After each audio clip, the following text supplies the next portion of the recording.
আমরা করছি টিকার ধারণা। আমি ভিডিওটা আরেকবার দেখাই তোমাদের, ভালো করে দেখো।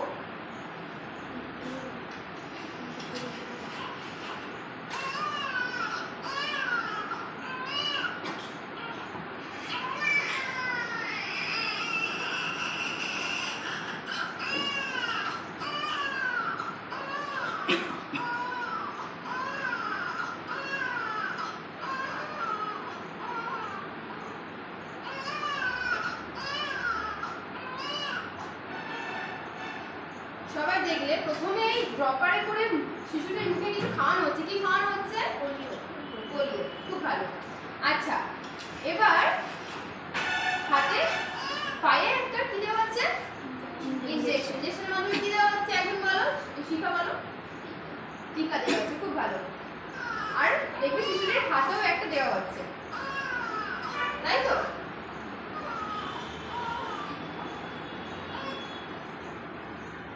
তাহলে টিকাটা কি জিনিস? টিকা কি জিনিস? কোনো একটা জীবাণু মানে কোনো ভাইরাস ও ব্যাকটেরিয়ার বিরুদ্ধে লড়াই করতে সাহায্য করে টিকা আমাদের, তাই তো? তাই টিকার গুরুত্ব কি? গুরুত্ব আমাকে এক এক করে বলো, একজন বলো গুরুত্ব। সুচিত্রা বলো। গুরুত্ব বললে রোগ প্রতিরোধ ক্ষমতা বৃদ্ধি পায়।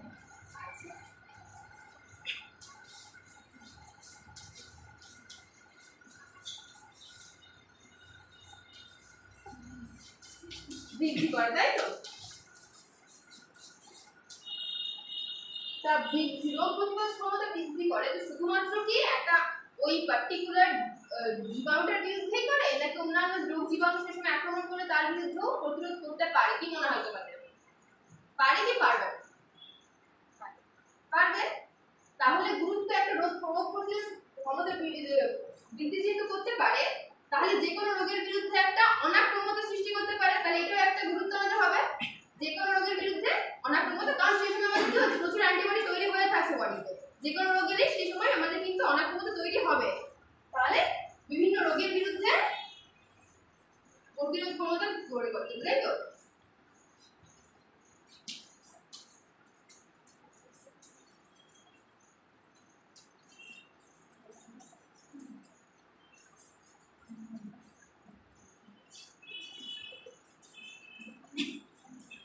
এবার শিশুটিকে যখন টিকাটা দেওয়া হচ্ছে, এর ফলে শিশুটি ভালো হচ্ছে না খারাপ হচ্ছে? ভেরি গুড, ভালো হচ্ছে। তাহলে যেহেতু ভালো হচ্ছে, তাহলে শিশু মৃত্যুর হারটা বাড়বে না কমবে? তাহলে শিশু মৃত্যুর হারটা হ্রাস পাবে। তাহলে এটাও একটা গুরুত্ব বলতে পারি, তাই তো? ঠিক আছে, ছেড়ে দাও। কোষ্ঠকে কি সঙ্গে পেয়েছিলাম যে বৃদ্ধি ও বিভাজনের যে দশা, সেগুলো হচ্ছে আবর্তন একটা, সেটা হচ্ছে কোষ্ঠক। এখানে আমরা কিছুগুলো আমরা যে দশাগুলো আছে সেগুলো দেখতে পাচ্ছি এখানে। আচ্ছা, কেউ বলতে পারবে যে জীবন দশাটা বলে দিই, জীবন মানে হচ্ছে গ্রোথ। যেহেতু কোষ্ঠ বৃদ্ধি হচ্ছে বিভাজনের আগে, তাই তাকে বলা হচ্ছে গ্রোথ। আর সিনথেসিস ফেজে যেটা হচ্ছে সেটা দেখো,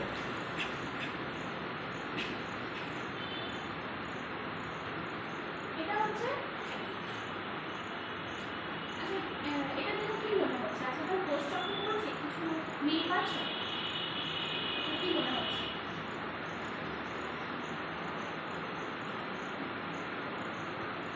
তোমার কি যন্ত্রগুলো চলে আসছে? হ্যাঁ, মানে এই জিনিসটা কি? কোষের কেন্দ্রে কি আছে? নিউক্লিয়াসের মধ্যে কি থাকে? Chromatin protein. খুব ভালো। আর সাইটোপ্লাজমে একটা কোষীয় অঙ্গাণু আছে, এটা কি নাম? সেন্ট্রোজোম। খুব ভালো। ঠিক আছে, তাহলে এটা গেল আমাদের প্রথম ফেজ, যেটা হচ্ছে G1। এরপরে যেটা হচ্ছে S ফেজ। S ফেজে আর G1 ফেজে কি পার্থক্য? কিছু চোখে পড়ছে? সেন্ট্রোজোমটা দুটো হয়ে গেছে, একদম ঠিক, সেন্ট্রোজোম দুটো হয়ে গেছে। আর মাঝখানে কিছু ক্রোমাটিন সূত্রের কিছু পার্থক্য তোমাদের চোখে পড়ছে? বেশি ঘন হয়েছে। তাহলে এখানে ঘন কি করে হলো না, নতুন ক্রোমাটিন সূত্র এখানে তৈরি হয়েছে, তাই এটা এখানে একটু ঘন দেখাচ্ছে।